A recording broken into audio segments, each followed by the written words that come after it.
রাকিব ছিল এক বড় কোম্পানিতে রাতের সিকিউরিটি অফিসার। তার কাজ ছিল সিসি ক্যামেরার মনিটর দেখা।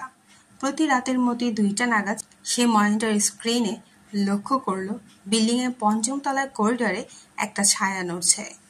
কিন্তু সেই ফ্লোর তো গত 2 মাস ধরে বন্ধ। সে ওয়াকি টকিতে বলল, কেউ আছেন 5th ফ্লোরে? কোনো জবাব নেই। সে নিজেই উপরে গেল। দরজায় তালা লাগানো, কিন্তু ভেতর থেকে শব্দ, দরজা খুলে দাও।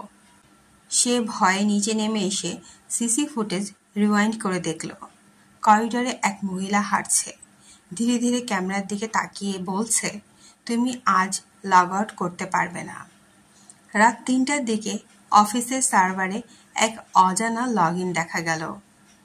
ইউজার রাকিব।